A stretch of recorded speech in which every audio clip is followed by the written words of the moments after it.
Salve, senhores, sejam bem-vindos a mais uma aula pro Degas RJ. Hoje, pessoal, não vou dizer para vocês, sábado, 1 da tarde. Pense numa dificuldade para gravar uma aula para vocês, pessoal. Todo mundo fazendo festa, todo mundo bebendo aqui, meus vizinhos. Às vezes pode ficar um ruídozinho aí para vocês, mas eu peço perdão. Não pule o início da aula, porque eu vou dar os avisos para vocês, tá bom? Primeiro, a apostila do professor já está quase pronta. Eu vou lançar para venda uma apostila para vocês em PDF, ou seja, você vai pagar, você já vai receber na mesma hora. A média, pessoal, que eu quero fazer é de 500 a 700 questões, pegando conhecimentos comuns. Os conhecimentos comuns são matérias que caem para todos, vocês têm que saber, tá bom? Vai cair para todos os cargos. Então, eu vou pegar questões somente da IDECAN, salvo aqueles pequenos regulamentos que é interno de vocês, do DEGASE, que eu vou ter que elaborar as questões, porque não tem questões da banca. Alguns assuntos a IDECAN não tem questões, mas eu vou elaborar para vocês no padrão, então não se preocupem. Essa apostila é o mais importante de todos os materiais. Por quê? Porque tu vai ter tudo organizado, tópico a tópico do que é cobrado do teu edital, eu vou fazer em questões. E o gabarito é todo comentado, então é o estudo reverso. Mesmo que você resolva a questão, você não tenha visto o assunto, quando você for ler o gabarito, você vai entender, porque lá vai ter a explicação do conteúdo, do que você precisa saber da forma mais clara possível, que qualquer aluno iniciante vai conseguir compreender. Beleza? Então esse material, se prepare. A apostila ela vai custar R$ 40, tá bom? Você pode pagar via Pix ou via cartão. Você paga, mandou o comprovante, recebe na mesma hora. Vai ficar pronto na semana que vem. Professor, eu quero comprar. Na descrição do vídeo eu já criei o grupo do nosso curso, tá bom? No nosso grupo tem o WhatsApp do professor, mas eu vou deixar meu WhatsApp também. Para quando estiver pronto, você já manda um WhatsApp para poder adquirir esse material, porque ele é indispensável. Pessoal, quem quer passar não pode deixar de fazer esse material, porque tu vai ter todos os conhecimentos comuns em questões. E quem quiser entrar no nosso grupo de estudo do WhatsApp, só para quem está focado, pessoal, para quem está estudando. É um grupo que eu não aceito baderna. Tá também na descrição do vídeo, tem um link para tu ir para lá, né? Eu fico até meio assim no grupo, né, pessoal? Porque o meu cearense aqui, ele fica encantado, né, pessoal? Com o sotaque de vocês, né? Contagiante, né, pessoal? O carioca, ele é muito alegre, né, pessoal? É muito diferente essa experiência, né? São pessoas bem autênticas, espontâneas, né? Então, é bacana, eu fico escutando de vez em quando lá o áudio de vocês. É uma honra poder compartilhar conhecimento, né, pessoal? Com vocês, né? Vocês têm uma leveza muito, muito boa, muito contagiante e é bem legal. Eu prometo que eu vou entregar para vocês o melhor trabalho possível, perfeito? Então vamos lá, pessoal, vamos iniciar os nossos estudos aqui, direto ao ponto, né? Pessoal, vamos começar com o ECA, né? Nós temos que engolir o ECA, temos que engolir, não tem jeito. Vamos pegar um pouquinho de SINASE também. Hoje vamos ver também direito administrativo e direito penal, tá bom? Vamos lá. 2024, nossa velha banca, IDECAN, provém para a Prefeitura de Teresina, vamos lá. A liberdade assistida é uma das medidas socioeducativas previstas na Lei 8.069 de 90, sendo adotado para acompanhar, auxiliar e orientar o adolescente em conflito com a lei. Quanto à medida em questão, sabe-se que...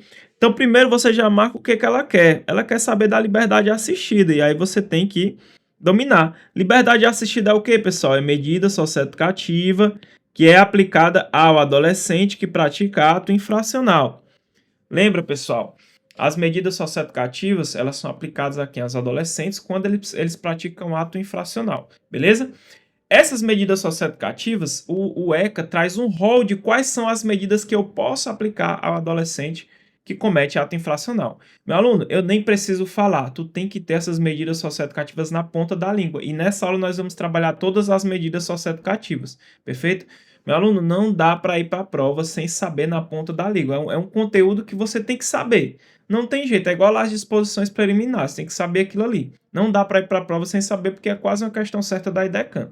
Então, hoje nós vamos estudar e esquematizar medidas socioeducativas. Vou ensinar as medidas socioeducativas em forma de questões, perfeito? Vamos lá.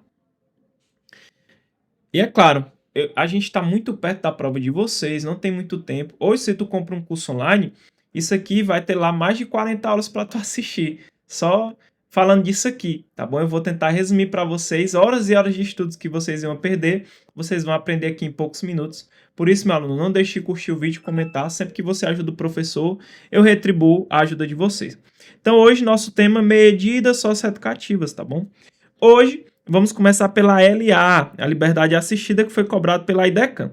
Sabe o que me preocupou, meu aluno? O que me preocupou foi que a IDECAN ela é de tamanha complexidade que ela cobrou contexto histórico, pessoal. Quase ninguém, quando vai estudar ECA, estuda contexto histórico, salvo quem vai fazer prova para magistratura, por exemplo. E aqui, para uma prova de prefeitura, ela cobrou o contexto histórico, que foi o que me preocupou. E abriu meu olho. Em que sentido, professor? Com o IDECAN não se brinca. Não se brinca com o IDECAN. Quando você acha que você está esticando muito o assunto, você não tá. Tá bom? Então, cuidado com o IDECAN. Então, veja. Olha o que a IDECAN veio cobrar aqui do nosso nobre concurseiro. Ainda que de modo distinto, previsto pelo ECA, na atualidade, a liberdade assistida também constava entre as disposições de outros códigos destinados a menores infratores, o Código Melo Matos e o Código de Menores de 1979. Olha o que ele diz, olha o item B. Segundo o ECA, a liberdade assistida é a única medida existente aplicável para adolescentes em conflito com a lei. Meu aluno, item B, por eliminação, mesmo que você não saiba nada sobre a liberdade assistida, não tem como você marcar, meu aluno. Isso aqui é óbvio. Por quê? É a única medida existente aplicável, pessoal, como medida socioeducativa, só tem ela como medida socioeducativa, a gente sabe que não tem como marcar essa, pessoal. Vamos para a próxima. Atualmente, o ECA prevê a liberdade vigiada como a guarda de menor pelos pais ou por autoridade responsável. Hoje ela não traz essa disposição, pessoal. Não tem essa liberdade vigiada, tá bom? Na nossa letra C. Liberdade vigiada, pessoal, ela era um termo que a gente usava no Código de Menores. Código de Menores de 1979. Professor, já comecei voando na aula, eu não sei nem o que é esse Código de Menores. Professor, eu não sei nada de contexto histórico. Calma, meu aluno. Agora tu faz parte da elite aqui da legislação pro DEGASE. Agora tu vai entrar em outro patamar. Eu vou te preparar para isso, não se preocupe. Eu passo aqui 3 horas preparando aula para você, não é à toa não. Então o ECA não fala em liberdade vigiada, pessoal. O ECA não fala em liberdade vigiada, mas sim em liberdade assistida. Ou seja, eu vou ter uma supervisão pedagógica, eu vou ter um acompanhamento técnico, beleza? Olha a D, ó. A liberdade assistida será adotada sempre, sem exceção, como a mais adequada. Pessoal, sem exceção é difícil algo que não tem exceção. Eu vou trazer algumas situações que não tem exceção, mas nesse caso, pessoal, o erro tá quando ele fala sem exceção, tá bom? Sem exceção, nós temos sim exceção, tá bom? Então aqui, pessoal, tá errado, porque eu tenho o princípio da individualização da medida socioeducativa. O juiz vai analisar cada caso concreto, né, e vai aplicar uma medida socioeducativa. A LA, que é a liberdade assistida, ela é apenas uma possibilidade, de ser aplicado, tá bom? Como medida padrão aqui. A concepção de liberdade assistida contida no Código de Menores de 1979 defendia um olhar integral de proteção e responsabilização, ainda que sancionatória, que se distancia do modelo anterior. Na verdade, pessoal, ele fala assim, ó, que se distancia do modelo anterior. Professor, eu não conheço o modelo anterior. O modelo anterior, pessoal, era a doutrina lá da situação irregular, né? Tinha uma doutrina chamada de situação irregular, que ela era assistencialista e punitiva. Não havia ainda a proteção integral. Eu tratava da mesma forma tanto ali o adolescente que passava por um estado de necessidade como o adolescente infrator, tratava ali da mesma forma. Hoje tem, claro, uma diferenciação. E com o nosso ECA nós trouxemos a doutrina da proteção integral, não mais tinha a doutrina aí da situação irregular. Perfeito? Hoje nós tornamos a criança e o adolescente como sujeito de direitos. Então aqui está errado. Logo, por eliminação, a gente marca a letra A. Ó. Ainda que de modo distinto ao previsto no ECA na atualidade, a liberdade assistida também constava entre as disposições de outros 2 códigos destinados aos menores infratores, que é o Código Melo Matos e o Código de Menores. Isso aqui é o gabarito, é uma informação correta. Então, isso aqui tu já tem que anotar. Já tem que anotar aí, perfeito? Vamos lá. Pessoal, note que eu vou falar do contexto histórico, mas antes nós estamos falando de quê? De liberdade assistida. Então, veja, o artigo 112, ele traz o rol de medida socioeducativa. O que é medida socioeducativa? É a medida que eu vou aplicar ao adolescente que pratica um ato infracional. Vamos dar um exemplo? Imagina que o Joãozinho, 15 anos de idade, ele vai lá e pratica um latrocínio. Opa, eu posso aplicar o que está no Código Penal? Olha lá, o crime de latrocínio? Jamais. Por quê? Porque o Joãozinho ele praticou um crime, ele praticou um fato típico, ilícito, só que quando a gente for analisar o critério da culpabilidade, usando a teoria tripartite, teoria finalista, quando a gente for observar a culpabilidade, a gente vai ver que ele vai ser considerado o quê? Ele vai ser considerado como um agente ali inimputável, ele é menor infrator. Beleza, pessoal? Ele não tem culpabilidade. Nós vamos estudar esse critério. Então, mesmo que ele pratique fato típico ilícito, quando chega na culpabilidade, eu não tenho como aplicar ele uma pena. Eu vou aplicar disposições especiais, que é o quê? O Estatuto da Criança e do Adolescente. Nós vamos aplicar uma medida socioeducativa, perfeito? E essas são as medidas que eu posso aplicar, tá bom? Verificada a prática de ato infracional, a autoridade competente pode aplicar ao adolescente as seguintes medidas. Pode ser uma advertência, uma obrigação de reparar um dano, uma prestação de serviço à comunidade, uma liberdade assistida. Pode também colocar em regime de semi-liberdade ou em internação. Essa aqui, claro, é a mais gravosa. Essas duas aqui, né, podem privar aí de liberdade, tá bom? O adolescente. A internação é a mais gravosa. Só posso usar quando não couber nenhuma outra. Perfeito, pessoal? E nós vamos fazer o estudo aqui nessa primeira questão da liberdade assistida. Pessoal, sempre eu trago esquematizadozinho para vocês, tá bom? O professor se preocupa em criar um quadrozinho, talvez para ajudar, para você tirar um print, fazer uma leiturazinha lá na hora do trabalho.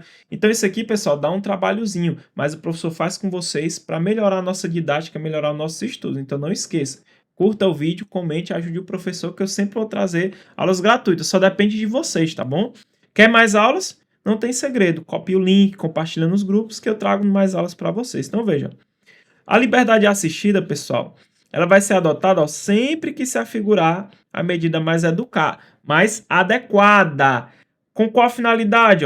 Eu vou aplicar a LA com a finalidade de acompanhar, auxiliar e orientar o adolescente. Então, meu objetivo aqui é acompanhar esse adolescente, auxiliar, né, esse adolescente que praticou um ato infracional.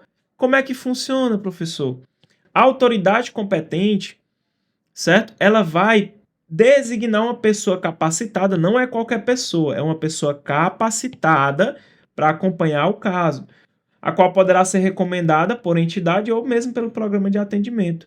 E aí, senhores, nós temos aqui um prazo mínimo, né? O prazo mínimo é de 6 meses, tá bom? Cuidado. A banca, eu já vi banca colocando que o prazo máximo é de 6 meses. Não, é mínimo, pessoal. O prazo mínimo é de 6 meses, podendo a qualquer tempo ser prorrogada, revogada ou substituída por outra medida, ouvido o orientador, o MP e o defensor, tá bom? Aí o que é que o orientador vai fazer? Lembra, pessoal, a finalidade é o quê? Acompanhar, auxiliar e orientar o adolescente. Então, o orientador, claro que com apoio e supervisão da autoridade competente, ela vai ter os seguintes encargos, promover socialmente o adolescente e sua família, fornecendo-lhe orientação e inserindo, se necessário, em programa oficial e comunitário de auxílio e assistência social. Então pode levar lá a família para fazer cadastro no CAD único, por exemplo, arrumar um Bolsa Família para poder ajudar financeiramente a família. Vai que o adolescente praticou um roubo, um ato infracional análogo ao roubo, por exemplo, porque a família estava passando por necessidade. Então ele vai lá e promove, né, socialmente o adolescente e a sua família, né, colocando em algum programa do governo, né, de direitos sociais. Lembrando que direitos sociais são direitos de segunda geração ou dimensão, já fazendo nexo lá com o direito constitucional, que nós vamos ter que estudar também, né, isso, pessoal. Supervisionar a frequência e o aproveitamento escolar do adolescente, promovendo inclusive sua matrícula. Diligenciar no sentido da profissionalização do adolescente e de sua inserção no mercado de trabalho. E, claro, ao final ele tem que apresentar um relatório do caso. Então, essa é a liberdade assistida. Objetivo: acompanhar, auxiliar e orientar o adolescente. Tá aqui a letrinha da lei, Sempre, pessoal, eu esquematizo para vocês, mas não podemos fugir da letra da lei. A letra da lei é o que cai. E Decam gosta de cobrar a letra da lei. Aqui, pelo menos relativa ao ECA, ao SINAS, essas leis federais, todas letra da lei. Aí, quando a gente chega no direito penal, constitucional, é outra coisa. Cai letra da lei também, mas a gente vai ter uma doutrinazinha, uma jurisprudência no padrão. Perfeito? Então, vamos lá. A liberdade assistida será adotada sempre que se afigurar a medida mais adequada. Qual é a finalidade? Acompanhar, auxiliar e orientar o adolescente. A autoridade ela vai designar uma pessoa capacitada para acompanhar o caso, acompanhar aquele adolescente, o qual poderá ser recomendada por entidade ou programa de atendimento. Cuidado, senhores. Poderá ser recomendado por essa entidade ou programa de atendimento. Poderá é diferente de deverá. Cuidado. pode, tá bom? É uma possibilidade, não deve. Deve é uma obrigação, é vinculado. A liberdade assistida será fixada no prazo mínimo de 6 meses. Cuidado, é prazo mínimo e não prazo máximo. Podendo a qualquer tempo ser prorrogada, revogada ou substituída por outra medida, ouvido o orientador, o MP e o defensor. Olha, aí o que o orientador vai fazer? Ó? Claro que com apoio e supervisão da autoridade competente, promover socialmente o adolescente e sua família, fornecendo orientação, inserindo, se necessário, em programa oficial ou comunitário de auxílio e assistência social, supervisionar a frequência escolar do adolescente, promovendo sua matrícula, diligenciar no sentido da profissionalização do adolescente e de sua inserção no mercado de trabalho e apresentar um relatório do caso. Essa é a nossa famosa LA. Perfeito? Professor, eu já sabia sobre a LA. O problema é que a IDECAN cobrou contexto histórico. Professor, eu não sei o que é o Código Melo Matos, eu não sei sobre o Código de Menores. Meu aluno, isso daqui tem um contexto histórico muito abrangente, eu precisaria de muito mais tempo. Você concorda comigo que nós não temos tempo? Então eu tive que resumir para vocês mais ou menos como funciona o contexto histórico, tá bom? Dessa questão dos direitos da criança, do adolescente. Então eu trouxe para vocês bem resumido. Não fique com raiva do professor, mas tem que ser assim, não dá mais tempo. Então vamos lá. Vamos voltar. Então veja, pessoal, ó, tá aqui mais ou menos um resuminho. Contexto histórico aqui, na verdade não é nem do ECA, né? Dos direitos da criança e do adolescente. Vamos lá. Primeiro, pessoal, eu tinha o Código de Menor de 1927, que é o Código Melo Matos. Eu vou botar esse material lá no grupo de estudo, tá bom? E também no meu Instagram. Então, o Código Melo Matos, que é o Código de Menores. É a primeira legislação específica sobre menores no Brasil. Ele é inspirado na doutrina da situação irregular. Estabelecer a imputabilidade antes dos 18 anos.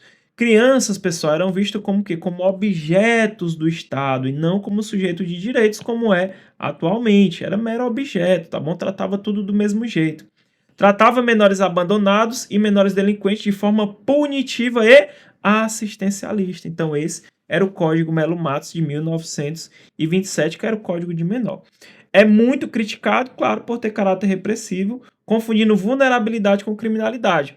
Uma coisa é eu ser, por exemplo, ali um adolescente, que eu passo por uma situação de pobreza, uma situação social crítica, minha família não tem condição nem de me dar o alimento básico, né? Ou então, por exemplo, a minha família já vive reclusa e eu não tenho condição nem de comer, eu passo necessidade. Outra coisa é eu ser um adolescente infrator, um adolescente que pratica atos infracionais. Naquele tempo tratava tudo da mesma forma, estava nem aí para nada, perfeito? Aí nós temos, pessoal, em 32 era Vargas, que fixou a imputabilidade penal aos 14 anos. Quando você é uma pessoa imputável, é porque você pode ser ali aplicada a você uma pena, tá bom? Uma pena de caráter lá penal, do nosso direito penal.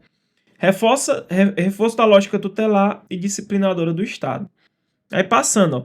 1964 nós temos a ditadura militar e a criação da FUNABEM ou das FEBEMs, né? Eu acho que se você aí tem pelo menos aí uns 40 anos, né, de idade, já deve ter escutado falar das famosas FEBEMs, né, pessoal? Aí nós temos a FUNABEM, que é a Fundação Nacional do Bem-Estar de Menor, e as FEBEMs, que eram de competência dos estados. Aí oficialmente tinha como finalidade assistência e proteção, mas na prática funcionava como instituições de internação em massa, com relatos de violência e violação de direitos humanos. Mantiveram, pessoal, a doutrina da situação irregular. Então, eles mantiveram essa doutrina da situação irregular. O foco era apenas no menor problema. Perfeito? Aí nós temos o Código de Menores de 1979, que reforça a doutrina da situação irregular. Então, veja, ó, na ditadura militar eles mantiveram a doutrina da situação irregular e no Código de Menores reforça a doutrina da situação irregular. Tratava de forma igual crianças abandonadas e adolescente em conflito com a lei. Era uma justiça tutelar, paternalista e discriminatória.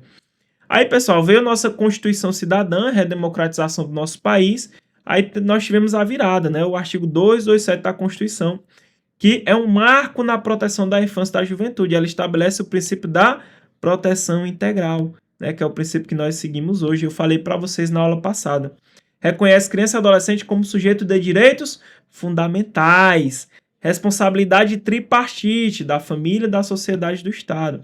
Então, a família, a sociedade e o Estado têm que garantir educação, né, saúde, perfeito? E por aí vai. Introduz a prioridade absoluta na efetivação desses direitos, tá bom? Aqui eu tenho uma ruptura com a doutrina da situação irregular. E agora eu venho para a doutrina da proteção integral. Não é isso, pessoal? Princípio também da prioridade absoluta. Show de bola. Aí, ó, depois, pessoal, mais na frente, a nossa Constituição é de 88. Em 1990 é criado o nosso ECA, que é o Estatuto da Criança e do Adolescente. Ele regulamenta o artigo 227 da Constituição. Ele revoga o Código de Menores e adota a doutrina do quê? Da proteção integral. Aí vem, né, o que a gente já viu, crianças até 12 anos incompleto, adolescente, né, que nós temos aqui, né, na verdade é entre 12, né, e 18 anos de idade, né, como sujeito de direitos. Aí nós temos as garantias fundamentais, direito à vida, saúde, educação, né? Nós temos o sistema de responsabilização diferenciada, ato infracional, é diferente de crime, né? Hoje, os adolescentes cometem ato infracional, tanto a criança como o adolescente. Medidas socioeducativas têm caráter pedagógico e não punitivo. Então eu trouxe mais ou menos para vocês o contexto histórico. Pode ser cobrado, note que a nossa bela IDECAM aqui, ó, cobrou, tá bom? A banca de vocês, do concurso de vocês. Então, fiquem atentos, perfeito? Vamos passando. Vamos para a nossa segunda questão. De acordo com o ECA, que não é da IDECAM, mas essa questão é boa porque ela traz várias medidas socioeducativas para a gente poder revisar em uma só questão. Quando verificada a prática de ato infracional, a autoridade competente poderá aplicar ao adolescente as seguintes medidas. Aí ele bota assim, ó, assinale a que está errada. Sempre marca o que a questão quer. Não vão cair numa besteirinha dessa. Às vezes a questão pede a questão incorreta e tu marca a correta. Muito cuidado, pessoal, pra gente não errar nessas besteiras. Então, vamos lá. Vamos achar aqui, ó. Advertência, né? A primeira que ele cobra. Ó. Consistirá em uma admoestação verbal, que será reduzida a termo e assinada e que poderá ser aplicada sempre que houver prova da materialidade e de insuficiência de autoria. Pessoal, tá correto. Tá bom aqui? Tá correto. Vamos para a próxima. Prestação de serviço à comunidade, né? Que é o famoso PSC, Prestação de Serviço à Comunidade. Consiste na realização de tarefas gratuitas de interesse geral por período mínimo de 10 meses. Errou, pessoal. Não é período mínimo de 10 meses. Tá bom? Aqui, na verdade, nem tem período mínimo. A prestação de serviço à comunidade, ela tem um limite, um máximo, né? Porque aqui ele está prestando serviço, é como se ele estivesse trabalhando, mas não é trabalho forçado, não. É uma forma didática de falar para vocês. Aqui é no máximo 6 meses. Quer ver, ó? Prestação de serviço à comunidade, ó, o período, ó, não excede a 6 meses. Não excede a 6 meses. Então, por enquanto, nosso gabarito é a letra B. Tá bom? Professor, eu nunca estudei essa medida socioeducativa, professor. Nunca estudei medida socioeducativa. Não sei como que funciona a prestação de serviço à comunidade. Vamos lá, vamos estudar agora. Prestação de serviço à comunidade. No que consiste, pessoal? No que consiste? A prestação de serviço à comunidade, senhores, ó, nada mais é do que, ó, a realização de tarefas aqui gratuitas. Muito cuidado, pessoal. É a realização de tarefas gratuitas, não tem remuneração e é de interesse geral. Como que funciona? Ele vai prestar esse serviço ao adolescente, ó, junto às entidades assistenciais, hospitais, escolas e outros estabelecimentos congêneres, ó, bem como em programas comunitários ou governamentais. Qual é o período? O período não pode exceder a 6 meses. Ó, não excede a 6 meses. Não pode passar de 6 meses. E tem que ser um serviço que seja conforme as aptidões do adolescente. E é claro, tem uma jornada máxima. Ele só pode tirar no máximo 8 horas. Não é mensais. É 8 horas semanais. E que pode ser aos sábados, domingos, feriados e também em dias úteis, mas não pode prejudicar a frequência, a escola ou a jornada normal de trabalho, se ele trabalhar ali, né, a partir dos 14, perfeito, pessoal? Então aqui nós temos a prestação de serviço à comunidade, ó. A prestação de serviço comunitário consiste na realização de tarefas gratuitas de interesse geral por período não excedente, não pode passar de 6 meses, é o máximo, junto a entidades assistenciais, hospitais, escolas e outros estabelecimentos congêneres, bem como em programas comunitários ou governamentais. As tarefas serão atribuídas conforme a aptidão do adolescente, devendo ser cumpridas durante uma jornada máxima de 8 horas. É mensais? Não, é semanais, aos sábados, domingos e feriados ou em dias úteis, de modo a não prejudicar a frequência da escola ou a jornada de trabalho. Aí eu vou te fazer uma observação gritante, meu aluno, cuidado. A banca, ela vai te pegar nos detalhes. Quer ver uma questão aqui que se a IDECAN colocar para vocês, vai cair todo mundo? Vai acertar só quem é o aluno diferenciado, o aluno que está aqui com o professor. Você que faz parte agora da elite, né? Cuidado, pessoal, porque ó, ele fala que não excede a 6 meses. Mas você lembra que eu acabei de falar para vocês da liberdade assistida, que ela tem um prazo também? Olha aqui a LA, pessoal. A liberdade assistida, ela tem um prazo também de 6 meses. Mas cuidado, meu aluno, pelo amor de Deus. Por quê? Na liberdade assistida, eu tenho um prazo que é mínimo. O prazo aqui é mínimo. Mínimo. Prazo mínimo de quê? De 6 meses. Note, pessoal, que o prazo é mínimo. Já quando eu falo da prestação de serviço à comunidade, eu tenho um prazo que é máximo. De quê? Também de 6 meses. Cuidado, meu aluno, pelo amor de Deus, a banca aqui para ela te lascar é bem facinho. Veja, na prestação de serviço à comunidade, não excedente a 6 meses, por período não excedente, não passa desses 6 meses, tá bom? Por isso que eu boto, é um prazo máximo na prestação de serviço à comunidade.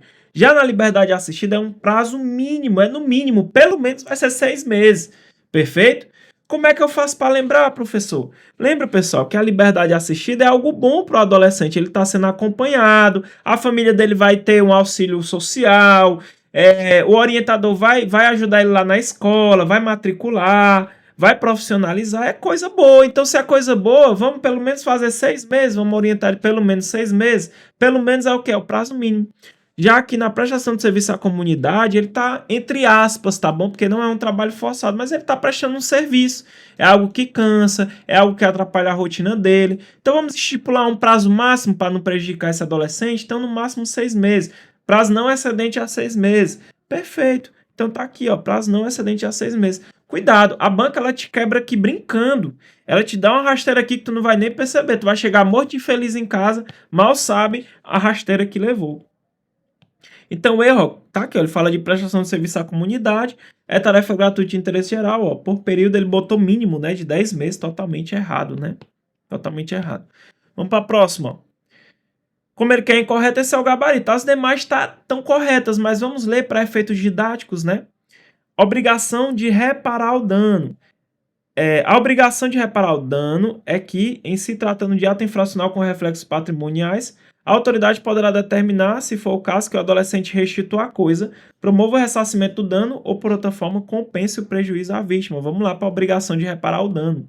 Tá aqui, ó, é tão pequenininho que eu nem esquematizei, ó.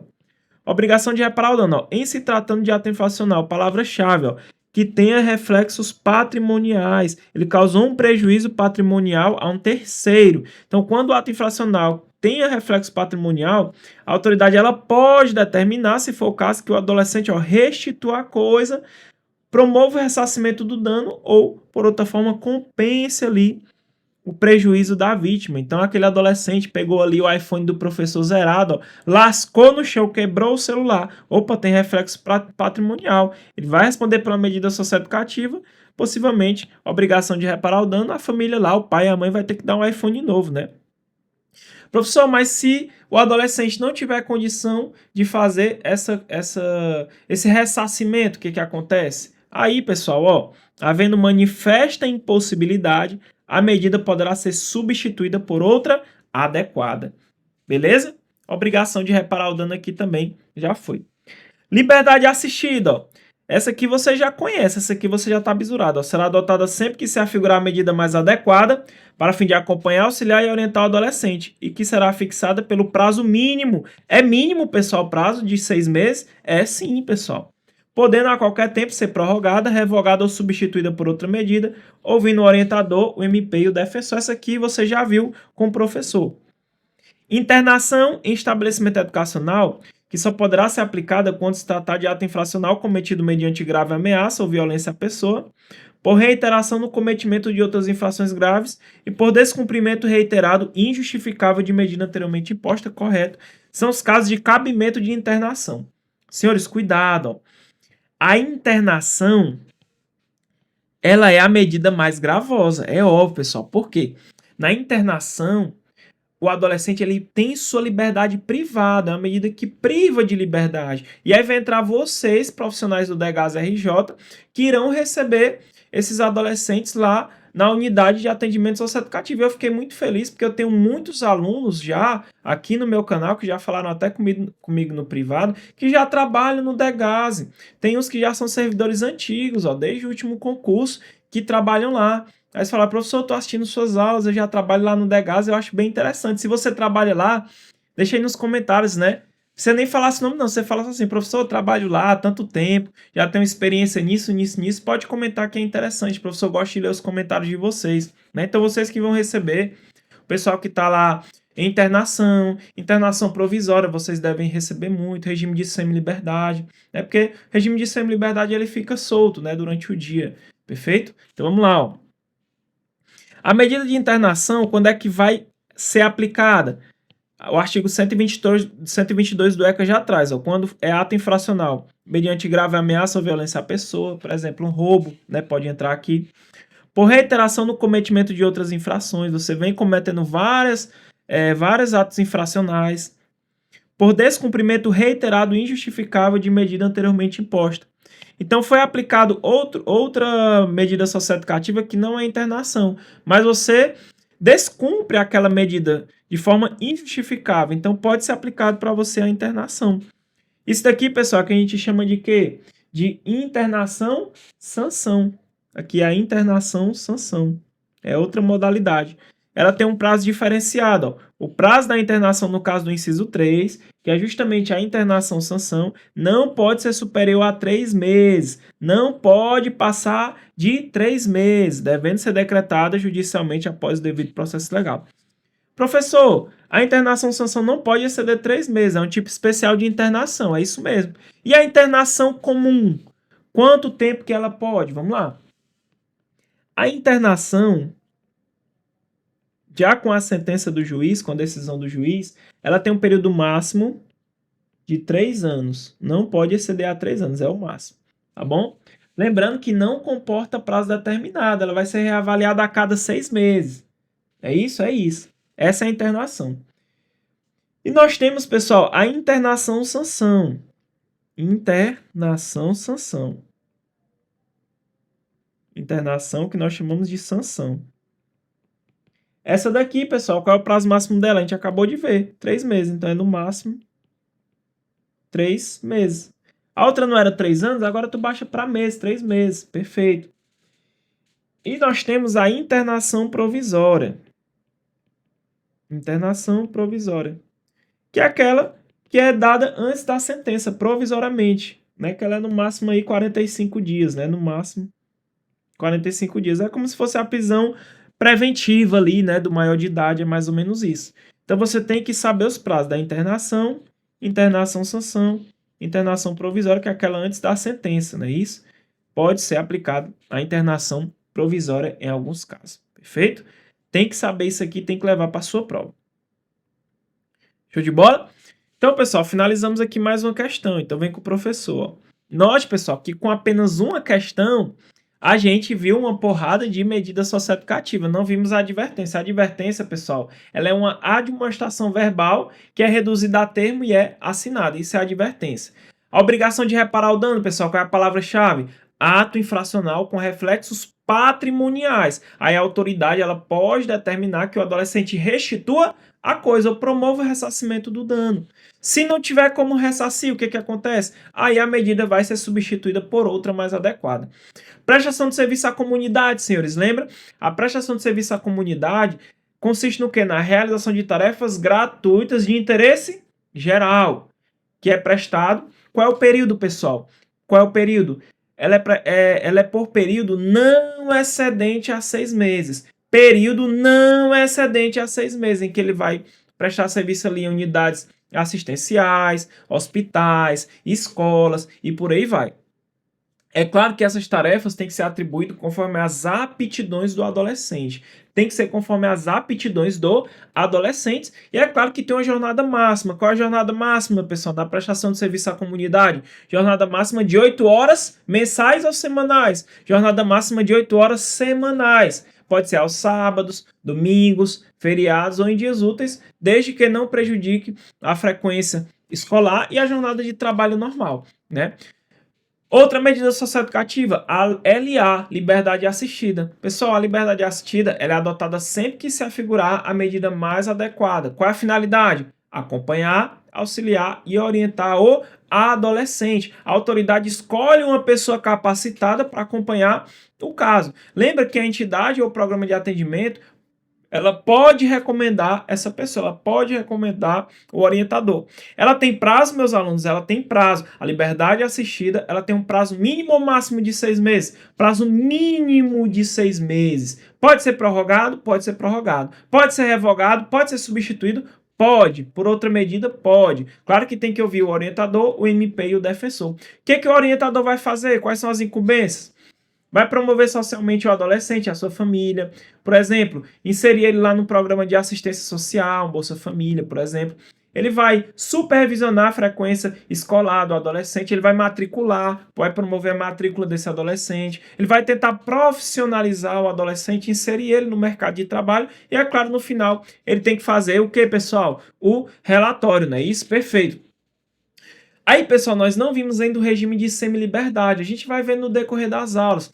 Mas o regime de semi-liberdade, ele pode ser aplicado desde o início, ou seja, o juiz pode aplicar logo o regime de semi-liberdade, mas ele pode ser usado como forma de transição para o meio aberto. Então, o aluno está cumprindo lá uma internação, que é a medida em meio fechado. Antes de eu colocar ele em outra medida socioeducativa que seja no meio aberto, né? Ele está cumprindo a internação. Então, eu posso botar assim, não, primeiro vamos botar ele no regime de semi-liberdade, como forma de transição. Antes dele chegar no meio aberto, vai servir de transição para o meio aberto. Perfeito? Então, eu aplico a medida de semi-liberdade. Ela pode ter atividades externas, tá bom? Então, a gente vai estudar uma a uma no decorrer das aulas. Eu vou esquematizando, vou trazendo no padrão, vocês vão dominar isso aqui, porque é um conteúdo que não dá para ir para a sua prova aqui se você não dominar. Tem que dominar tudo. Vamos voltar aqui. Vamos lá para a próxima questão, senão nossa aula também fica muito grande, né, pessoal? Vamos lá, ó. 2025, ó, nos termos do artigo 108 do ECA, a internação antes da sentença. Pessoal, se a internação antes da sentença, ele está falando de quê? Ele está falando aqui, pessoal, da internação provisória. Internação provisória. Que é no máximo 45 dias, né? Então, ó, pelo prazo máximo de gabarito, não tem dúvida, né, pessoal? Letra C, 45 dias. Questão muito fácil, né, pessoal? Essa aqui não tem nem como errar. Queria ver se você estava ligado. Então, veja, ó. Artigo 121, a medida não comporta prazo determinado, que é a internação, devendo sua manutenção ser reavaliada mediante decisão fundamentada, no máximo a cada 6 meses. Em nenhuma hipótese, é claro, a internação vai exceder a 3 anos. Então, no máximo, 3 anos, tá bom? Aí nós temos, pessoal, artigo 122, inciso 3, que é a internação-sanção, que é quando se aplica a internação porque o adolescente descumpriu reiterada e injustificavelmente medida anteriormente imposta. O prazo dessa internação-sanção não pode ser superior a 3 meses. Tá bom? E o artigo 108 nós temos a internação provisória. A internação antes da sentença pode ser determinada pelo prazo máximo de 45 dias. Prazo máximo de 45 dias. Finalizamos mais uma questão, já vamos para a quarta. Agora, pessoal, a última questão do ECA, tá bom? Aí a gente vai entrar em direito penal. Questãozinha da FGV para o TJCE. Em maio de 2020, foi proferido sentença que julgou procedente o pedido, em face de Júlio, de 15 anos de idade, por ato infracional análogo ao crime de latrocínio. Então, Júlio, de 15 anos, praticou um latrocínio, ato infracional análogo ao latrocínio. Fixando medida socioeducativa de internação. É claro que aqui vai figurar a internação, tem violência, grave ameaça, perfeito? A sentença transitou em julgado logo em seguida, não tendo sido interposto recurso. Júlio, contudo, respondia ao processo em liberdade e não foi localizado para iniciar o cumprimento da medida. Em abril de 2025, ou seja, 5 anos depois, 5 anos depois, quando voltava do trabalho, Júlio foi para a Delma Blitz, quando, enfim, o mandado de busca e apreensão foi cumprido. Sobre a hipótese narrada, Assinale a afirmativa correta. Pessoal, é uma questão de um nível um pouco acima. Eu não sei qual é a capacidade da IDECAN, se ela tem coragem de cobrar isso aqui, mas eu tenho que trazer. Olha o resumo da questão, veja só. Maio de 2020, foi proferida uma sentença em face de Júlio. O Júlio tem 15 anos de idade, praticou um latrocínio. Então, veja, eu tenho aqui o Júlio. O Júlio tem 15 anos. E praticou o quê? Um ato infracional. Análogo ao latrocínio. Perfeito, pessoal. A sentença dele saiu quando? Ó, a sentença. Vamos ver aqui, ó, a sentença. 2020, né, pessoal? Foi 2020. Ó. Então, a sentença veio em 2020. Qual foi a medida aplicada? Internação. Internação. A internação ela tem o prazo máximo de quê? De 3 anos, né, pessoal? Máximo 3 anos. Perfeito, pessoal. Só que o Júlio não foi localizado, né, pessoal? O Júlio não foi localizado. O Júlio não foi localizado. Perfeito? Aí o que que a questão diz, ó? Cadê, ó? Em abril de 2025 aqui acharam ele, né, pessoal? Em abril de 2025. Em abril. Então, nós temos aqui de 2020 para 2025. Passou 5 anos. Pessoal, aí vai entrar o que nós chamamos de prescrição. Prescrição. O STJ, ele entende que a medida socioeducativa, quando a gente fala de medidas socioeducativas, aplica também o que nós chamamos de prescrição. A gente aplica também a prescrição que está previsto no nosso Código Penal, no artigo 109 lá, nós vamos ver. Aplica. Então, veja, como o Júlio ele tinha 15 anos no tempo, ó, como ele tinha 15 anos na época do fato, certo? Nós vamos aplicar o artigo 115 do Código Penal. Quer ver? Vamos colocar aqui, ó. O artigo 115 do Código Penal fala assim, ó, são reduzidos de metade o prazo de prescrição quando o criminoso era, ao tempo do crime, teoria da atividade, ó, menor de 21 anos. Ao tempo do crime era menor de 21 anos. Quantos anos ele tinha, pessoal? 15 anos. Logo, o prazo prescricional cai pela metade. Perfeito. E nós, pessoal, que ele foi aplicada a ele uma internação. O prazo máximo de internação é de 3 anos, é o máximo. Não pode passar de 3 anos, é o máximo. E aí, pessoal, eu vou aplicar nesse caso o artigo 109, no caso, o nosso inciso 4, que ele fala que vai prescrever, ó, em 8 anos, se o máximo da pena é superior a 2, ó, o máximo da pena é superior a 2 e não excede a 4, que é o caso da internação aqui, ó, no máximo 3 anos. Vai se encaixar bem aqui. Professor, mas prescreve em 8 anos, beleza, mas olha o que ele fala assim, ó.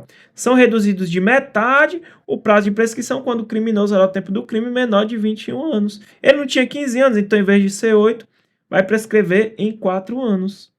Prescreve em 4 anos. Como foi aplicado em 2020, ele só foi achado em 2025. A gente tem aqui 5 anos, né, pessoal, depois. Ou seja, prescreveu.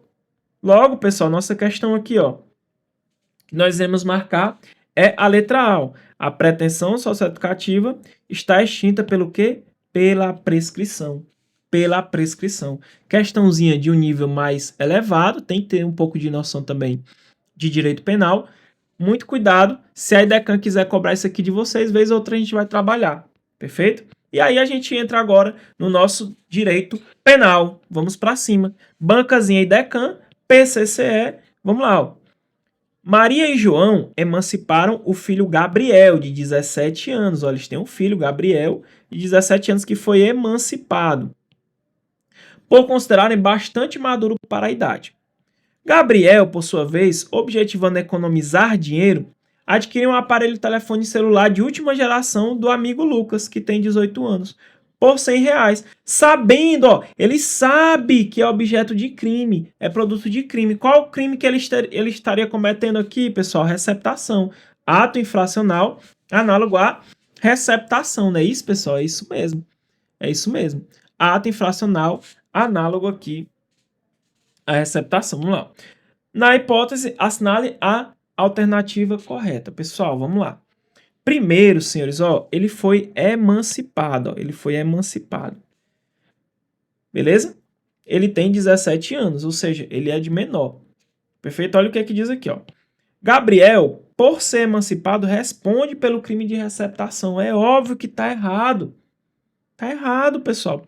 Professor, mas ele não foi emancipado? Ele não foi emancipado. Pessoal, isso aqui só dá a ele capacidade civil. Só tá ligado à capacidade civil. Para a esfera penal, ele continua sendo inimputável. Tá bom, pessoal? Não dá, eu não tenho como aplicar ele ainda uma pena, porque ele é menor de 18 anos. Nesse caso, não. É absoluto, pessoal. Isso é absoluto. A lei presume de forma absoluta. Menor de 18 anos não possui capacidade psíquica. É como se ele não... A lei considera que ele não entende o que ele está fazendo. Aqui eu não tenho exceção. Menor de 18, morreu, pessoal. Menor de 18 é inimputável. Perfeito? Não dá. Eu não tenho como aplicar ele. Emancipação só está ligado ao que? A capacidade civil do agente. Tá bom? Penal não. A emancipação de Gabriel não impedirá sua responsabilização na seara criminal, devendo ser processado pelo delito de receptação. Não, pessoal, não pode. Não pode. Eu vou aplicar a ele o que está previsto no ECA. Ok? Gabriel, mesmo emancipado, não responde por crime de receptação. É o nosso gabarito. Mesmo emancipado, não responde por receptação. A emancipação de Gabriel impedirá sua responsabilização por ato infracional análogo ao delito de receptação? Claro que não, pessoal. Vai responder por ato infracional. Gabriel não praticou conduta penalmente relevante. Seu amigo Lucas é o único que responderá por delito. Pessoal, é penalmente relevante, mas ele não pode responder penalmente. Ele vai responder por medida socioeducativa. Ficamos com a letra C. Ficamos com a letra C. Aí, pessoal, nós vamos entrar num assunto que chama-se teoria do crime do direito penal comum. E eu vou explicar para vocês como que funciona isso aqui. Mas vamos ver só a letra da lei aqui, ó, rapidinho, ó. Menoridade penal no Código Penal. Os menores de 18 anos são penalmente inimputáveis. São o quê, ó? Inimputáveis. Eu não posso imputar a ele uma pena. Eles são inimputáveis. Ficando sujeito às normas estabelecidas na legislação especial. Qual é a norma? O ECA. Perfeito. E a Constituição fala também, ó, são penalmente inimputáveis os menores de 18 anos, sujeitos à norma da legislação especial, nosso ECA. Aí olha o que fala a súmula 74 do STJ. Para efeitos penais, o reconhecimento da menoridade do réu requer prova por documento hábil. Aqui, pessoal, nós vamos entrar em um novo assunto chamado teoria do crime. E você tem que saber isso aqui porque é importante para você entender. Pessoal, nós temos aqui o que nós chamamos de teoria do crime. Ela vai analisar o crime em si, tá bom? Quando que nós temos um crime, pessoal? O que é necessário para que nós tenhamos um crime? Nós precisamos passar por alguns requisitos. Então, nós temos aqui, ó, nós temos o fato típico. Claro que eu estou utilizando aqui a teoria tripartite, tá bom? Que é a mais aceita aí em concurso, mas nós temos a teoria bipartido também. Nós temos que ter o fato típico, ilícito, vou colocar só aqui ilícito, ó, fato típico, ilícito e culpável. Essa é o que a gente chama de árvore do crime. Então, quando alguém pratica um delito, uma conduta, eu vou analisar aquela conduta nessas três circunstâncias. Eu vou analisar o fato típico, ilícito e culpável. Isso aqui, pessoal, é o que a gente chama de árvore do crime, mas eu gosto de entender como uma escadinha. Ó, a escadinha do crime. Por que a escadinha do crime? É mais ou menos assim, ó. A escadinha. Para que eu tenha um crime, eu tenho que chegar até o topo. Ou seja, eu vou analisar aqui o fato típico. Passou aqui na primeira escada, eu vou analisar a ilicitude, o degrau da ilicitude. Passou aqui, aí eu vou analisar o degrau da culpabilidade. Se eu conseguir passar pelos 3 degraus, aí eu tenho um crime. Eu posso ter uma pessoa que praticou o fato típico ilícito e é culpável. Eu posso aplicar ela ali uma pena. Ok? Você pode analisar dessa forma. Não tem problema. Aí entra as características, né, pessoal, de cada um. Nós vamos estudar os subtipos de cada um. No fato típico, nós temos uma conduta que gera um resultado, que se liga através do nexo causal. Eu tenho que ter aqui a tipicidade, né? Tipicidade, um exemplo, artigo 121 do Código Penal, né, que é o crime de homicídio, né? Tipicidade aqui em sentido estrito, tá bom? Vocês têm que estudar cada critério desse aqui, porque o edital de vocês cobra, tá bom? O edital de vocês cobra fato típico. Aí a ilicitude, pessoal. Geralmente, quando a gente tem fato típico, se presume a ilicitude. Aí dentro da ilicitude, nós temos o que nós chamamos de excludentes de ilicitude, casos que excluem a ilicitude. Quais são esses casos? Nós temos aqui, por exemplo, ó, deixa eu só arrumar mais um espaçozinho aqui que ficou meio ruim, né? Nós temos aqui, ó, por exemplo, nós temos aqui o estado de necessidade, estado de necessidade. Nós temos a legítima defesa. Legítima defesa. Nós temos o estrito cumprimento do dever legal. Nós temos o exercício regular do direito.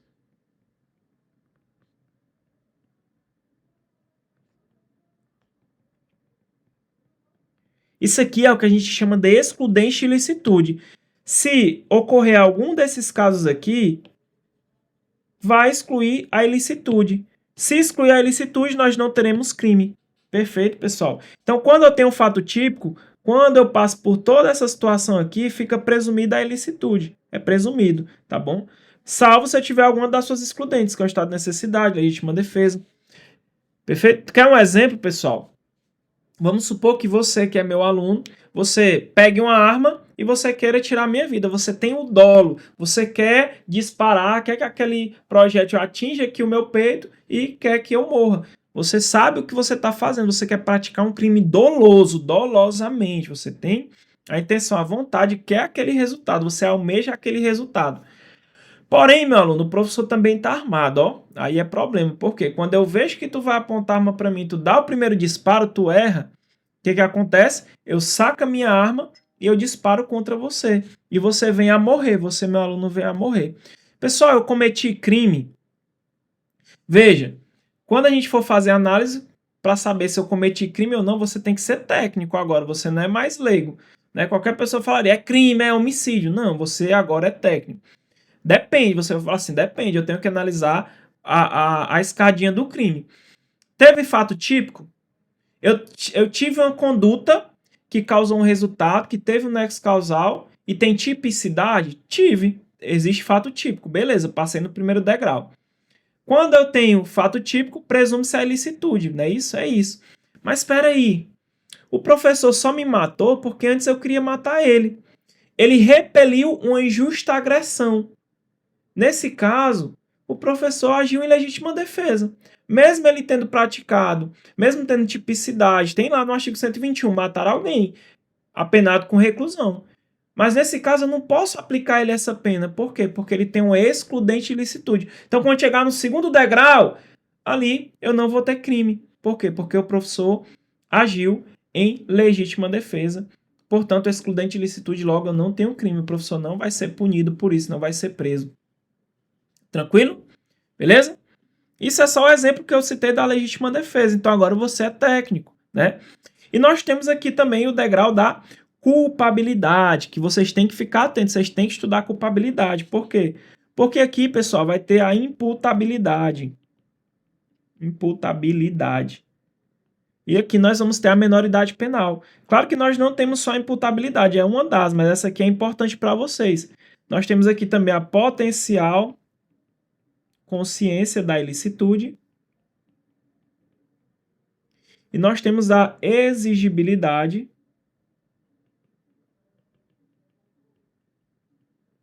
de conduta diversa. Perfeito.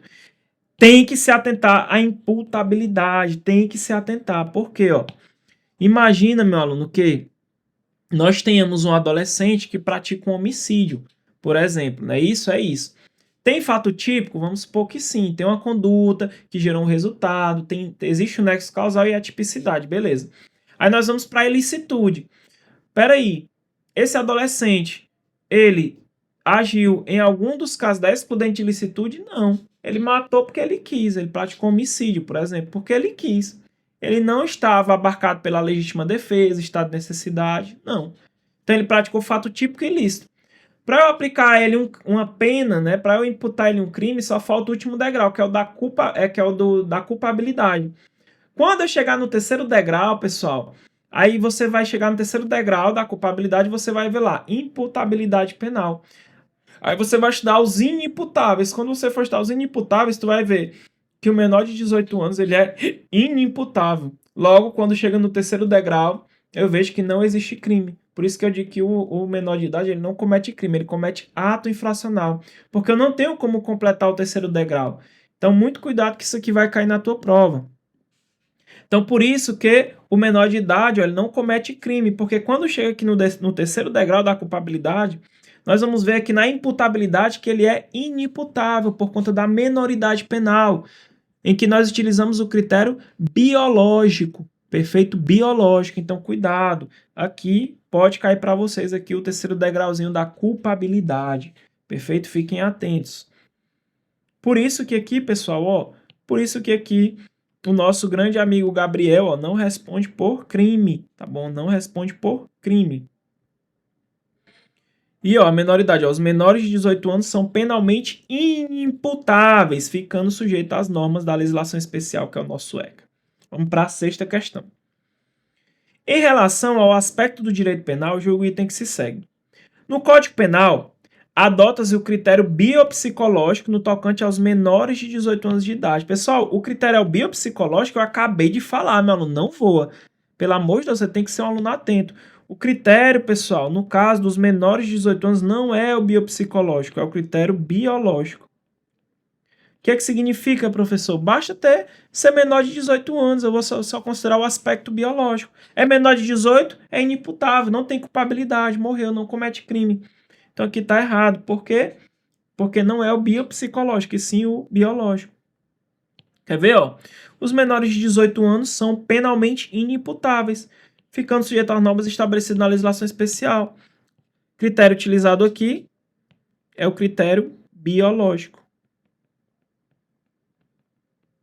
Tá bom? Professor, e esse critério biopsicológico, como é que funciona? É a regra. Quer ver? Ó?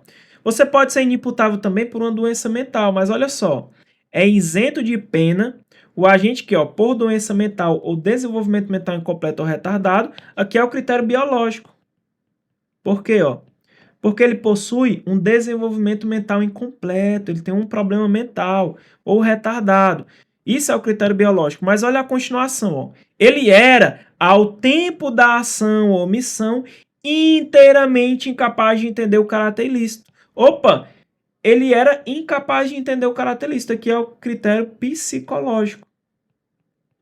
Porque no momento lá da ação da omissão, ele não entendia o caráter ilícito do fato ou era incapaz de determinar de acordo com esse entendimento. Então, ó, no caso aqui da doença mental, ele juntou duas modalidades aqui. O psicológico, o biológico e o psicológico. Ó. Juntou. Se eu junto os dois, aí eu tenho justamente o critério biopsicológico. Perfeito. Já para o menor de idade, não. Ele fala assim, ó, menor de 18 anos é penalmente inimputável, acabou. Ele só usa como fator o critério biológico. Se eu fosse aplicar o critério biopsicológico, seria assim, ó. O menor de idade praticou um fato, aí eu tinha que analisar se ele tinha condição ou não de entender o caráter ilícito do fato. Se ele tinha condição ou não de entender o que ele estava fazendo. Aí eu iria usar o critério biopsicológico, mas nesse caso não. Basta ele ser menor de idade, acabou. É inimputável, morreu, não comete crime. Professor, mas eu trabalho no sistema, por exemplo, e eu conheço adolescentes que eles sabem sim o que estão fazendo, eles são plenamente capazes de entender. Ele tem total consciência lá de saber o que ele está fazendo. Beleza, mas não para o direito é irrelevante. Não adianta, porque critério utilizado, critério biológico, é menor de 18, acabou. Não tem mais discussão, não tem exceção. Professor, tem exceção sim, não tem. Não tem exceção. É difícil eu falar uma coisa para vocês que não tem exceção. Nesse caso, não tem exceção. Perfeito, pessoal. Agora você já sabe por que o menor de 18 anos não comete crime. Já estudou a teoria do crime com o professor. Claro que isso aqui, nós vamos destrinchar tudo isso aqui nas próximas aulas. Se vocês querem ver tudo isso de forma específica, concreta, esquematizada, não tem segredo. Eu só posto aula, pessoal, quando vocês ajudam o vídeo a dar engajamento. Quando o vídeo bate 1000 visualizações, eu já começo a preparar a próxima aula. Então, você quer mais aulas, você quer a continuação, você gosta desse estilo de conteúdo, aprender a teoria em cima de questões, quer novas aulas, quer novos conteúdos, não tem segredo. Curta o vídeo, comente o vídeo para dar engajamento e compartilhe. Copie o link, poste no grupo de estudo, manda para o amigo que está estudando. Se o vídeo engajar, meu aluno, eu já trago aulas novas para vocês. Sem propaganda, direto ao ponto.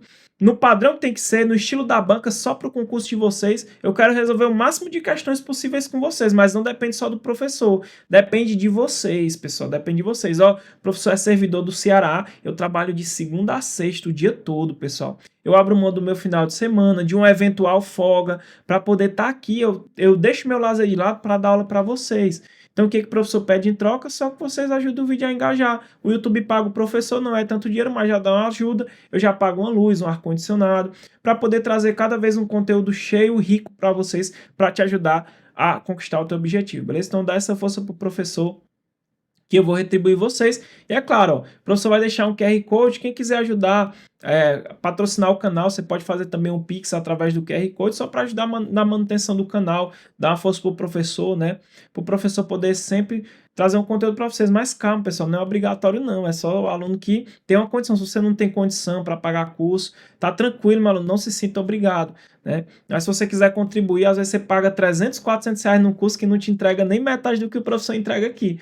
Um valorzinho irrisório você também já ajuda na manutenção do canal e o professor a trazer novas aulas, beleza? Muito obrigado, vamos continuar, né? Vamos para cima.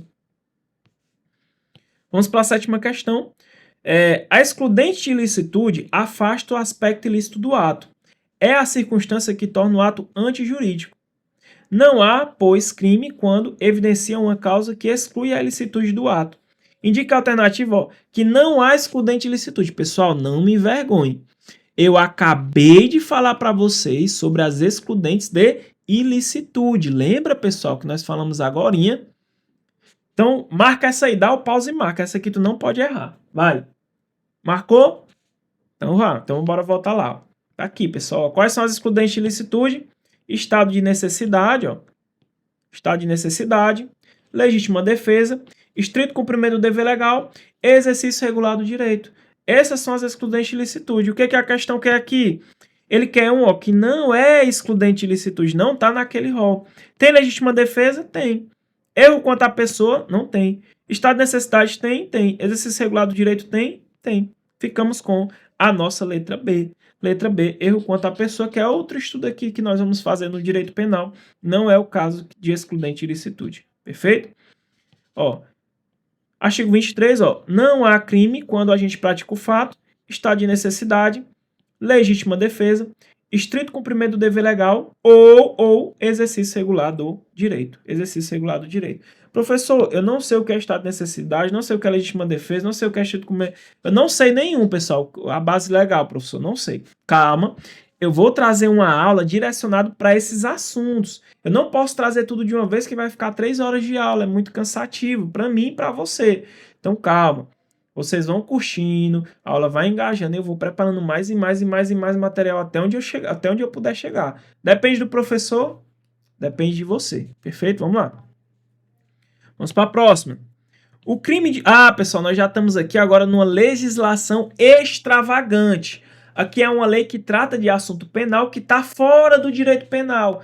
Nós vamos estudar agora a lei de tortura. Vai cair uma questão de tortura para vocês vão ver. Ó.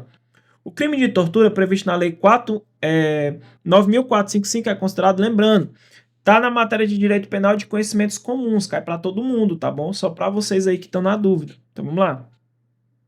Então o crime de tortura é considerado inafiançável, mas suscetível de graça ou anistia, hediondo, mas suscetível de graça ou anistia, hediondo e suscetível de graça e anistia, inafiançável. Meu aluno, o gabarito aqui é a letra E. ele é inafiançável, não cabe fiança e é insuscetível de graça ou anistia. Vamos para a nossa Constituição, ó. A nossa Constituição fala, ó, a lei considerará, ó, inafiançáveis e insuscetíveis de graça ou anistia a prática de tortura. Não só a tortura, entre o tráfico e o terrorismo, tá bom? Aqui é o que a gente chama de 3TH. O 3TH, ele é inafiançável e insuscetível de graça ou anistia. O 3T, ó, nós temos aqui a tortura, nós temos o tráfico, e nós temos o terrorismo, por isso que é 3T. E o H? O H, pessoal, são os definidos como hediondos.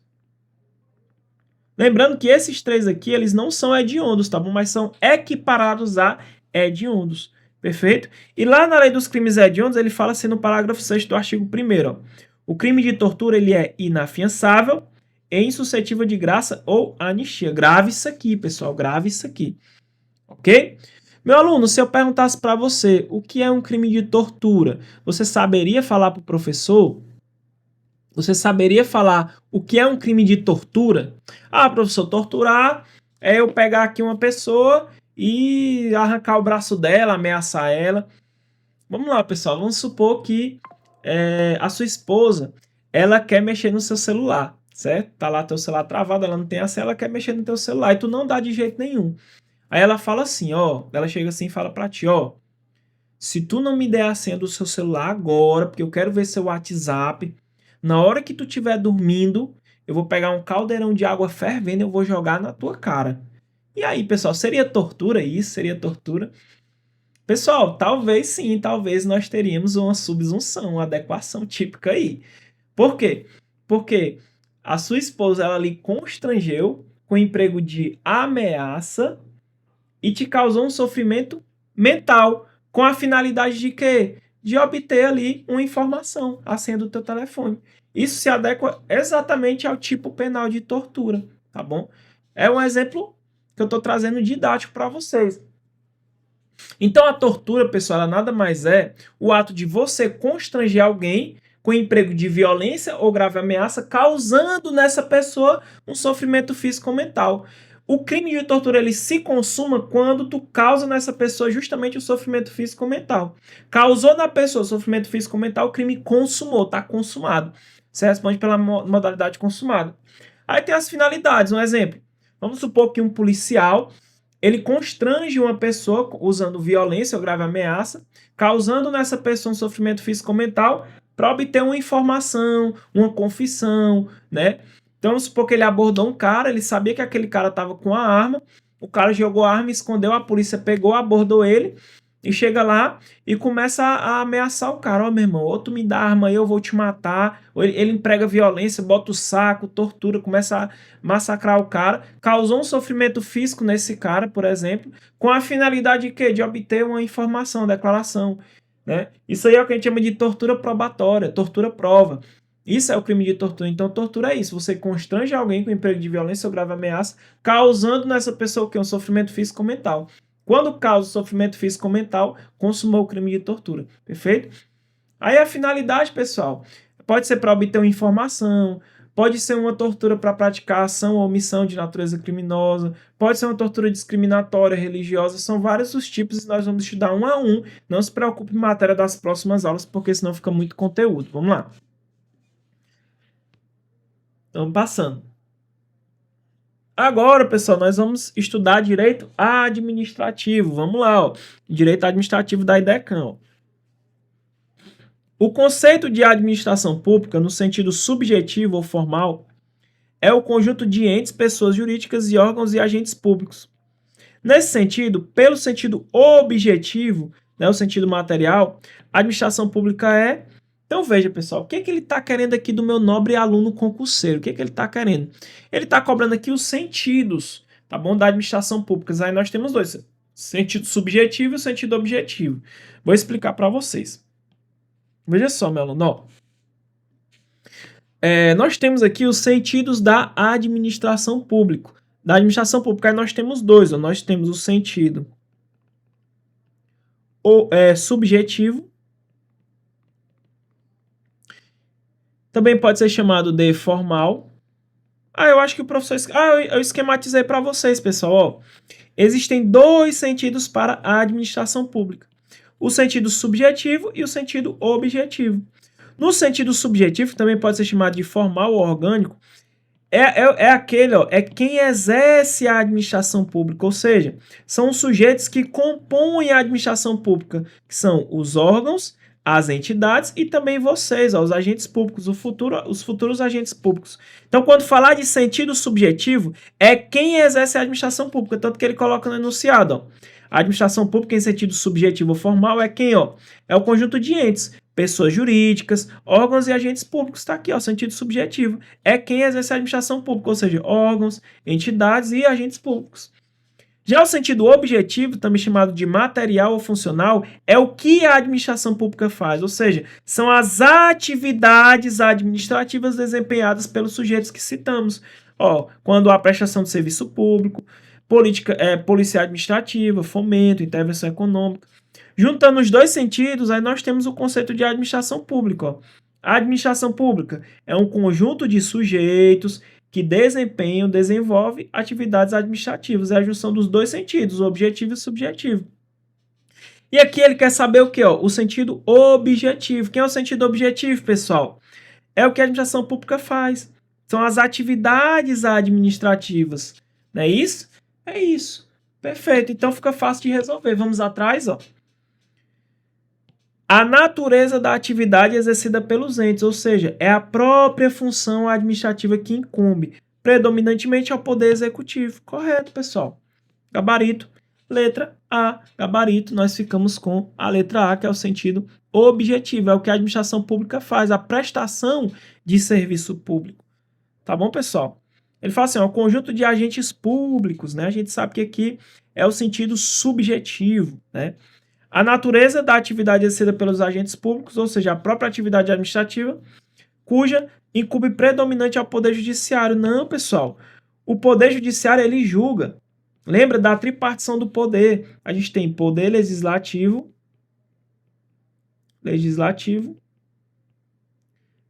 poder executivo, poder judiciário.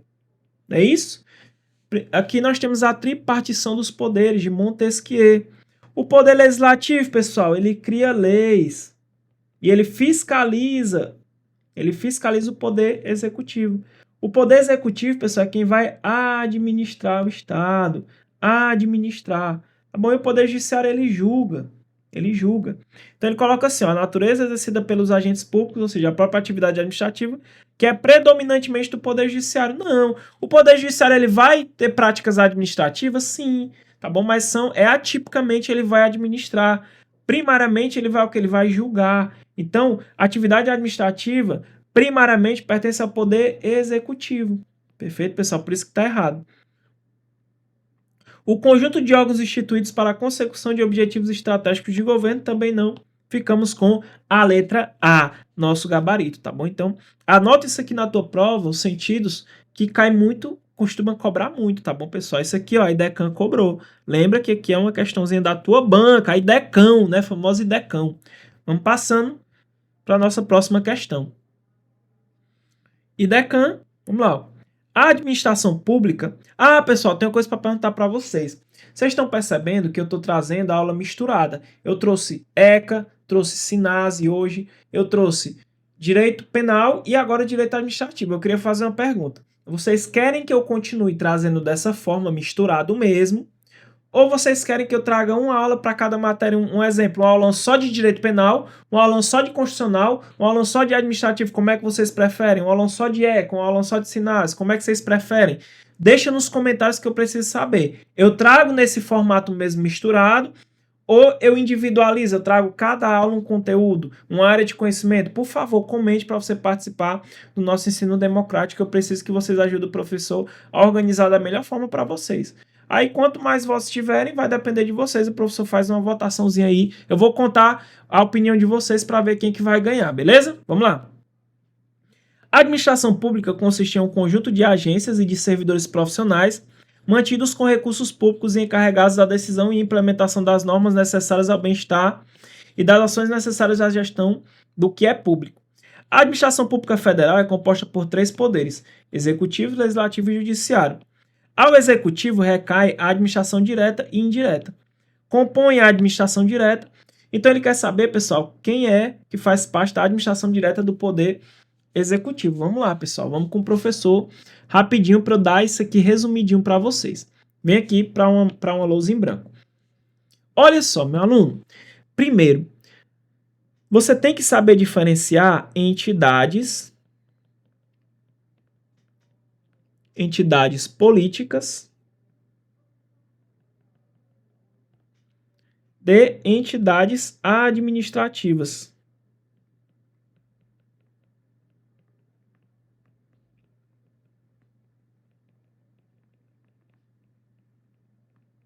Tem que saber diferenciar, meu aluno. Não dá para ir para a prova sem saber isso aqui. Pessoal, quem são as entidades políticas? São os entes da federação. Entes da federação. Quem é, pessoal, os entes da federação? É a União, os estados, o Distrito Federal e os municípios. Esses são as entidades políticas. As entidades políticas, pessoal, elas têm 3 autonomias, tá bom? Elas têm 3 autonomias, ou seja, ela tem autonomia,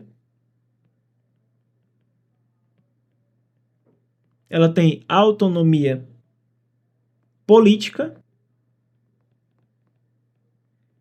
ela tem autonomia administrativa e ela tem autonomia financeira.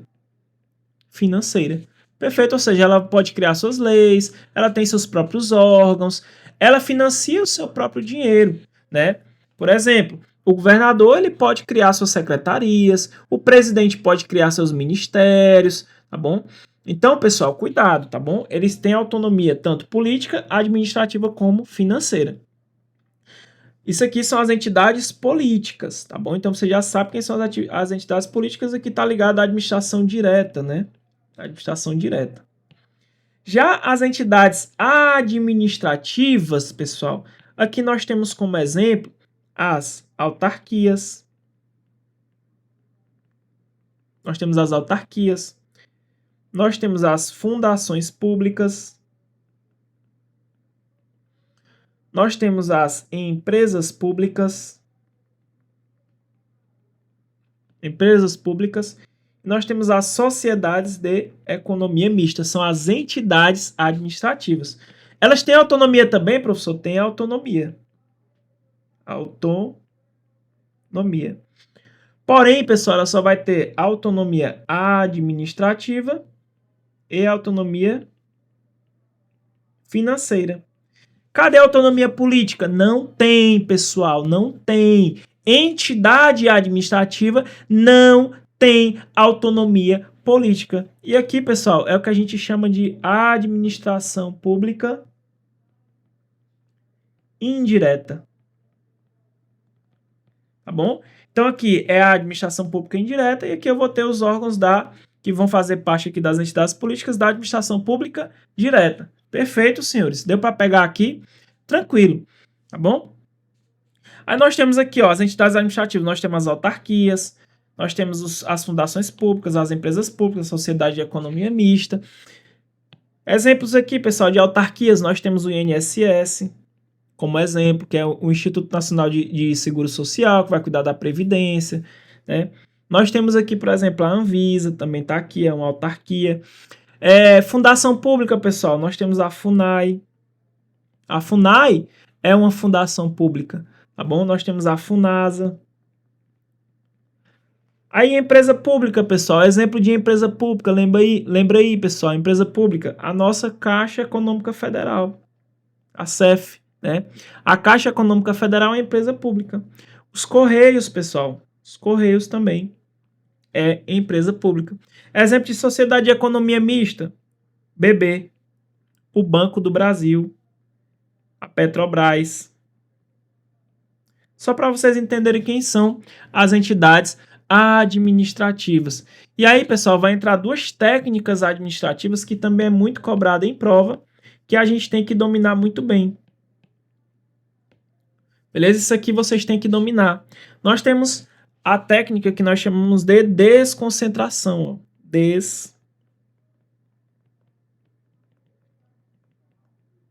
Desconcentração. Pessoal, o que é desconcentração? Desconcentração, ó, é quando é quando aqui a administração ela cria órgãos, ó, órgãos. Ela cria órgãos. Desconcentração, tu vai lembrar do ó, desconcentração. Então, quando a gente tem a técnica de desconcentração, aqui ocorre dentro da mesma pessoa jurídica. Dentro da mesma pessoa jurídica, ou seja, a União, o Estado, o DF, o município. Aqui, a administração cria órgãos. Desconcentrar é criar órgãos, ó. Órgãos. Ela cria órgãos. Então, é quando a administração ela cria órgãos internos. Só que aqui, pessoal, sem personalidade jurídica, tá bom? Não tem personalidade jurídica. Anota bonitinho no teu caderno. O professor faz garranchado, mas você faz bem bonitinho. Exemplo, vamos citar o exemplo da União, mas também serve para os estados, para o município. A União é uma entidade política, certo? Certo, mas ela pode criar seus órgãos. Então, a União, ela vai criar os seus ministérios. Aí nós temos vários, né, pessoal? Nós temos o Ministério da Saúde como exemplo, né? Exemplo, Ministério da Saúde. Nós temos Ministérios dos Direitos Humanos. No âmbito dos estados, nós temos as secretarias estaduais. No âmbito dos municípios, as secretarias municipais, tá bom? Então, lembrou de desconcentração? Lembra, a administração cria órgãos, desconcentrar. Aí nós temos outra técnica que é chamada de descentralização. Nesse caso aqui, pessoal, quando a gente fala de descentralização, aqui é diferente. Note que aqui, ó, ocorre dentro da mesma pessoa jurídica, né? Isso é isso. Aqui não, pessoal, aqui a pegada é outra. Por quê? Nesse caso aqui, pessoal, ó, nesse caso aqui, ocorre entre diferentes pessoas jurídicas. Então, aqui, pessoal, ocorre ó, quando o Estado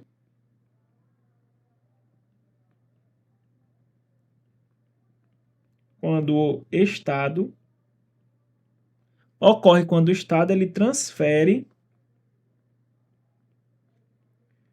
a titularidade ou a execução de um serviço público.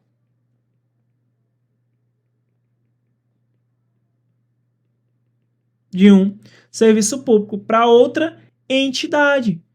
Então aqui, pessoal, note que na descentralização, ó, aqui nós criamos entidades, pessoal. Tá aqui, ó. Descentralização, é só você lembrar do E, ó, do EN, ó, entidades, ó, descentralização. Na descentralização nós criamos entidades. Justamente as entidades que a gente vai estudar, as entidades da administração indireta, tá bom? Da administração indireta. Quando eu desconcentro, eu crio órgãos, inclusive aqui eu tenho subordinação, ó, subordinação. Aqui não há subordinação, não há subordinação. Tá bom? Isso aqui, pessoal, tudo eu vou explicar para vocês em outra aula. Perfeito? Tudo isso aqui vai ser explicado. O que você tem que entender no primeiro momento é que a desconcentração cria órgãos e a descentralização eu crio entidades. Aí, pessoal, nós temos os tipos de descentralização. Tá bom? Vamos lá. nós temos os tipos, ó. Descentralização. Descentralização que o que, ó? Cria entidades.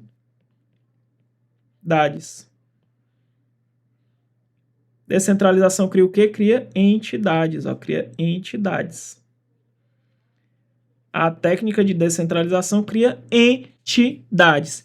E a descentralização, pessoal, vamos dar um exemplo, né? O INSS, por exemplo, o INSS, ele é uma autarquia federal. Ele nasceu através disso aqui, da técnica de descentralização.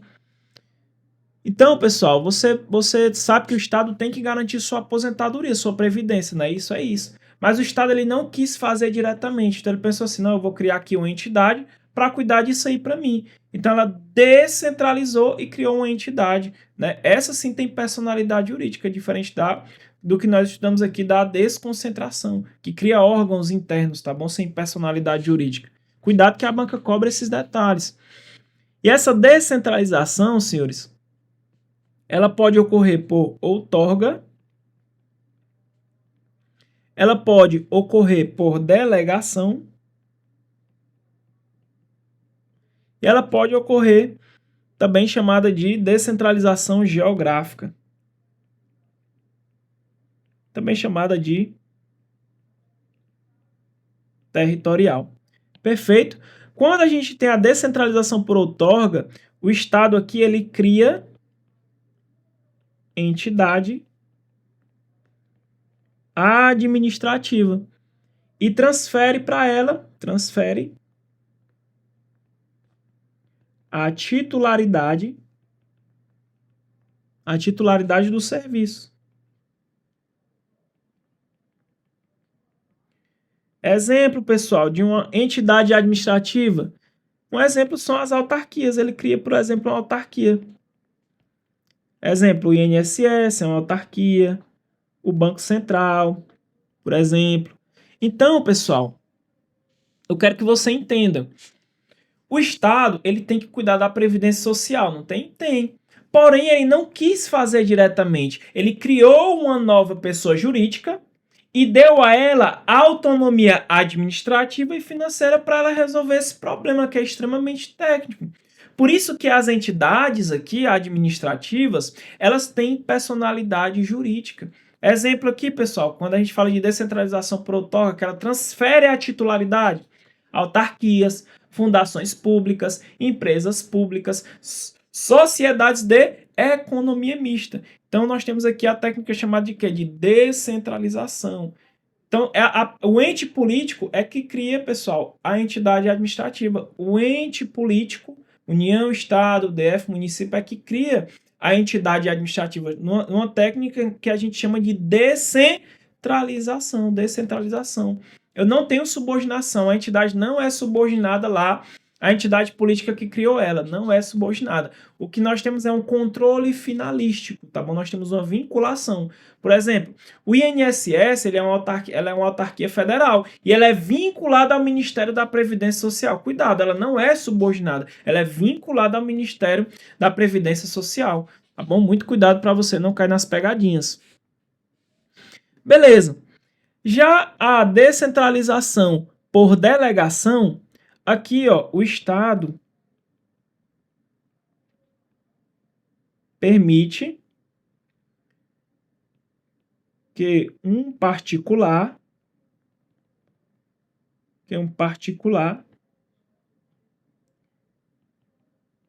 execute serviço público. Diferença crucial, mais cobrado em concurso público, ele mantém a titularidade, o Estado mantém a titularidade. Diferente do que acontece na descentralização por outorga. Na descentralização por outorga, ele transfere a titularidade.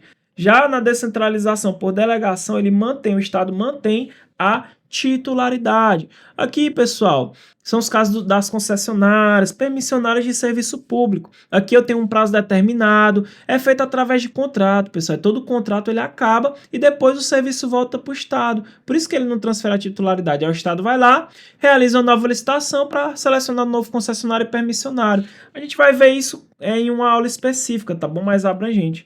Aí nós temos aqui a descentralização geográfico-territorial, aqui é quando o Estado ele cria um território, tá bom? Quando o Estado cria um território, perfeito?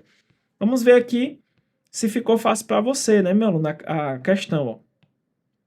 Ao executivo recai a administração direta e indireta. Aí ele pergunta assim, ó, compõe a administração direta, quem é que faz parte aqui da administração direta? Autarquias? Não. Fundação pública? Não. Empresa pública? Não. Sociedade de economia mista? Não. Sobrou o Ministério, regulares e extraordinários. Professor, por que não é as demais? Ó? Eu botei para vocês, ó, entidades administrativas fazem parte da administração pública indireta. Quem são elas? Autarquias, fundações públicas, empresa pública e sociedade de economia mista. Pertence a quem? A administração pública direta. Tá bom? A administração pública direta. Ele perguntou quem é que faz parte da administração pública direta. Essas aqui são a administração pública indireta. Então lembra, as entidades administrativas, que são as autarquias, as fundações públicas, as empresas públicas e a sociedade de economia mistas, elas pertencem à administração pública indireta. A autarquia, fundação pública, empresa pública e sociedade de economia mista são entidades administrativas e pertencem à administração pública indireta.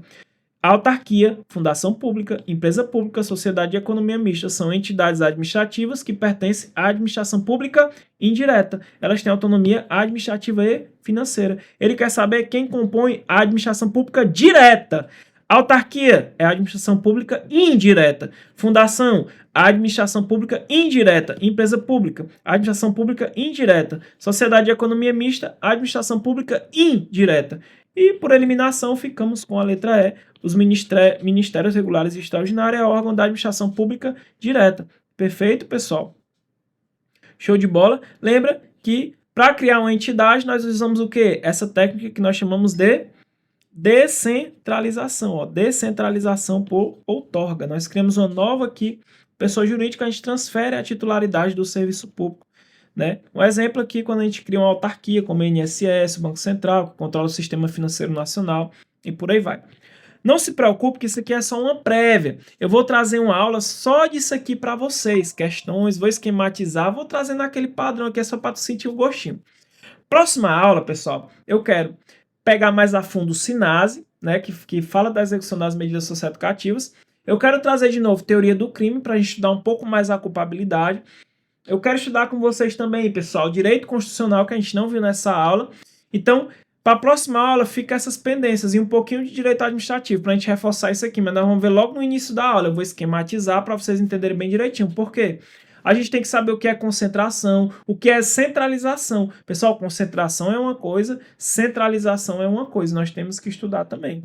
A gente já estudou o que é desconcentração e descentralização, agora tem que saber o que é o oposto, que é o que é a concentração e a centralização. É complicado, a IDECAN gosta de cobrar e ela confunde o concurseiro.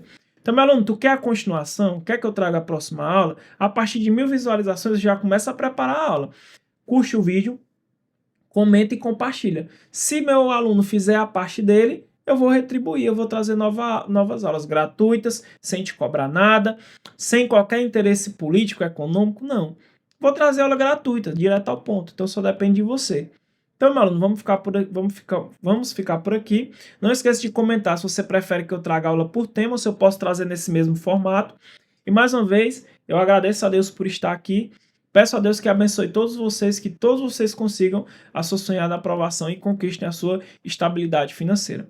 Um abraço, tamo junto, não esqueça de se inscrever no canal e seguir o Instagram do professor que está na descrição do vídeo. Tamo junto, pessoal, valeu!